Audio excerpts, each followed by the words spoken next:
Em nome do Pai, do Filho e do Espírito Santo. Amém.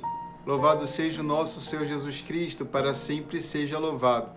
Querido irmão, querida irmã, 27ª semana do Tempo Comum começando neste domingo, e a palavra do Senhor nos faz mais uma vez uma proposta de contemplarmos a graça de Deus a partir da imagem simbólica da vinha. Sim, na 25ª semana, nós vimos aquele patrão que chamava desde a madrugada até quase o final da tarde os trabalhadores para a sua vinha. Vimos na semana passada aqueles dois filhos que são chamados para o pai, convidados para o pai, intimados pelo pai para trabalharem na vinha. Um diz sim, o outro diz não, mas aquele que diz não depois vai, e o que disse sim não vai. E hoje nós temos mais uma vez a imagem da vinha. Aqui, de um grande proprietário que prepara a sua vinha à arrenda, mas aqueles que arrendam, os vinhateiros, não são honestos, não são justos, são pérfidos e maus, porque na hora de dar os frutos esperados do arrendamento, eles matam, maltratam e até assassinam. No caso aqui nós temos o próprio filho, o dono da vinha. Então toda essa imagem da vinha nos faz recordar a nossa aliança com Deus. A aliança de Deus no Antigo Testamento com o povo hebreu, a aliança proposta por Jesus a este povo para que pudessem abrir o coração para a mensagem para a qual o Senhor veio à terra, encarnou-se e anunciar um novo tempo de graça, uma nova aliança. Mas disseram não.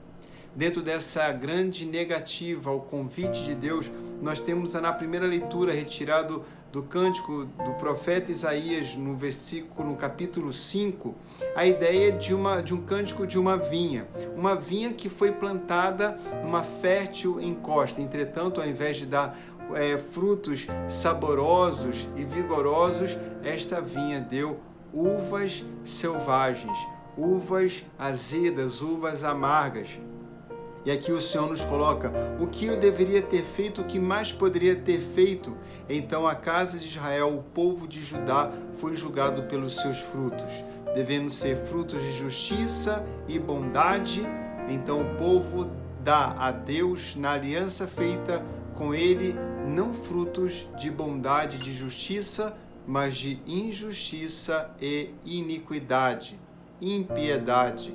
Se fecham e não cumprem a vontade de Deus. Não permitem que a graça de Deus seja vivida, seja testemunhada pela fidelidade, pela prática dos mandamentos, pela vivência no amor de Deus. Querido irmão, querida irmã, a mesma situação é colocada por Jesus também na parábola do Evangelho. Entretanto, temos aqui uma diferenciação.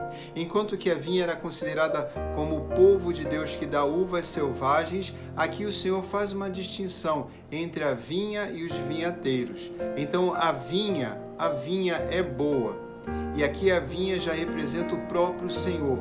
De modo especial, nós temos o corpo de Cristo, que é a sua igreja. Nós temos a imagem também da videira e dos ramos. Agora, a partir da nova aliança, a partir de Jesus, do anúncio de Jesus, sabemos, a videira é boa, mas e os seus cuidadores? E os seus vinhateiros? E aqui o Senhor nos coloca diante desse grande questionamento. Não é exatamente todo o povo, agora trazendo para o momento histórico no qual o Senhor se dirige. O povo não está errado, mas nessas parábolas o Senhor tem se dirigido aos sacerdotes e aos anciãos do povo. O povo não está errado, mas os seus dirigentes, porque não dão os frutos esperados. E qual é o fruto? A abertura para acolher a mensagem do Filho de Deus. E não apenas negam esta mensagem, como assassinam o Filho de Deus. Esta parábola de hoje dos vinhateiros homicidas, ela é dita a estes homens a partir da entrada triunfal de Jesus em Jerusalém. Na próxima semana veremos a parábola do banquete do casamento, o banquete nupcial. Aqui o Senhor fazendo todo o esforço nos últimos dias de sua vida para que houvesse um sim generoso ao chamamento divino, a abertura aos novos tempos, ao reino de Deus. Bom, e como termina? O Senhor, contando a sua parábola e dizendo aquilo que faz os vinhateiros, vai dizer ao final, na verdade, uma pergunta aos dirigentes, os anciãos e os sacerdotes. Pois bem, quando o dono da vinha voltar, o que fará com esses vinhateiros? E no caso que mataram o próprio filho do dono da vinha? Os sumos sacerdotes e os anciãos do povo responderam, com certeza mandará matar de modo violento esses perversos e arrendará a vinha a outros vinhateiros, que entregarão os frutos no tempo certo. Então Jesus lhes disse, vós nunca leste nas Escrituras? A pedra rejeitada pelos construtores tornou-se a pedra angular, e isto foi feito pelo Senhor e é maravilhoso aos nossos olhos?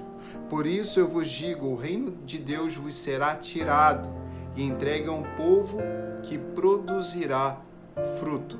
Ora, se isso foi dito especificamente aos anciãos do povo, bem como também os sacerdotes, não menos o Senhor também nos dirige estas palavras. Temos dado uvas boas ou uvas selvagens? Quais têm sido os nossos frutos, o seu fruto? Você tem sido ramo que apenas produz folhagem? Ou realmente tem sido ramos que produzem os frutos que o Senhor espera? Porque a videira é o próprio Cristo.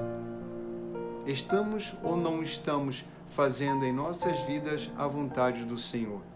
Para esclarecer talvez o que sejam uvas selvagens, ou melhor dizendo, as uvas boas, uvas de uma videira fértil, nós temos a passagem extraída na segunda leitura da carta de São Paulo aos Filipenses, quando São Paulo diz aos Filipenses, a paz de Deus ultrapassa todo entendimento, a paz de Deus guardará os vossos corações e pensamentos, a paz de Deus, que é o próprio Jesus.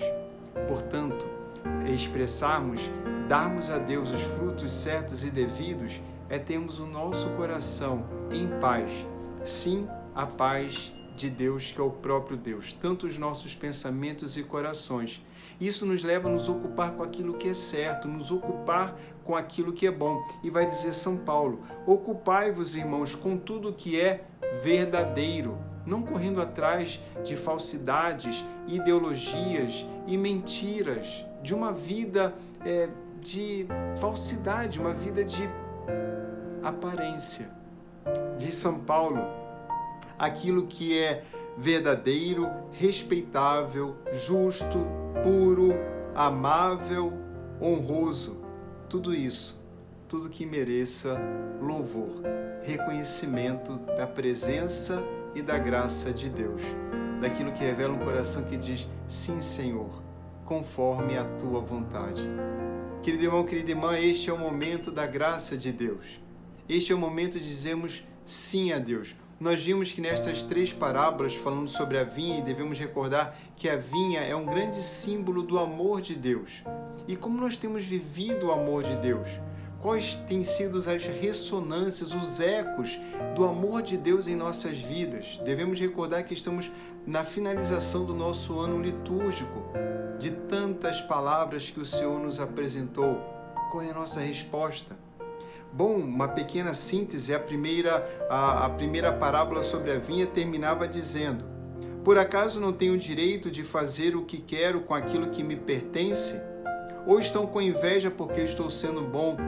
Diz então o dono, o patrão da vinha, aqueles trabalhadores que chamou por último e a todos pagou com o mesmo salário, um denário, uma moeda de prata. E nós entendemos que isto é a salvação, tanto para os judeus como agora para todos os que dizem sim ao Senhor, para os judeus, para os hebreus na época e também para os pagãos que foram chamados e disseram sim e trabalharam, todos nós que estamos trabalhando. E assim conclui, os últimos serão os primeiros e os primeiros serão os últimos. Isso cabe a nós.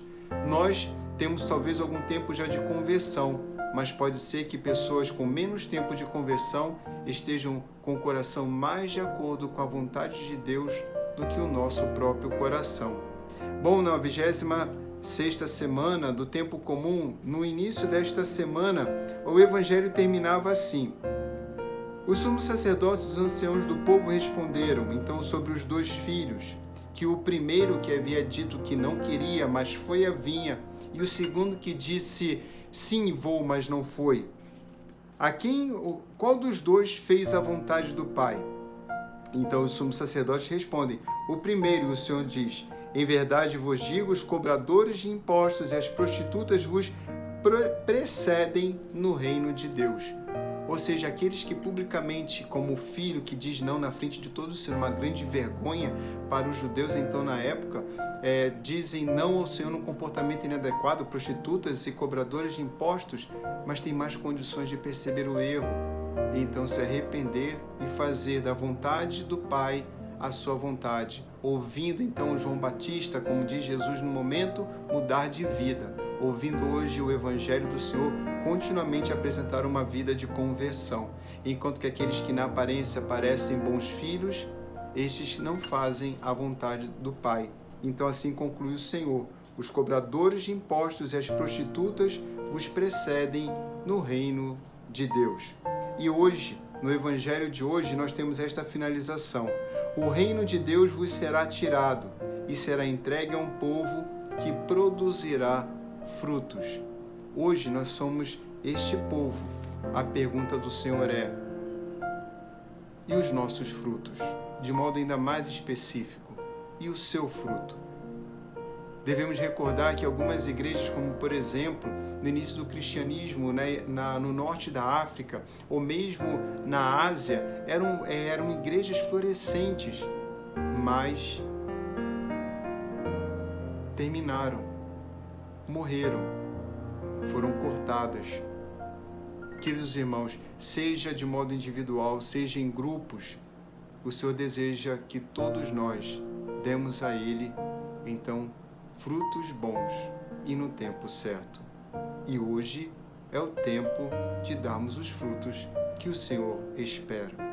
De modo especial, os frutos de amor, de caridade, de toda a prática do bem que revele ao mundo a presença santificadora e amorosa de Deus. O Senhor esteja convosco.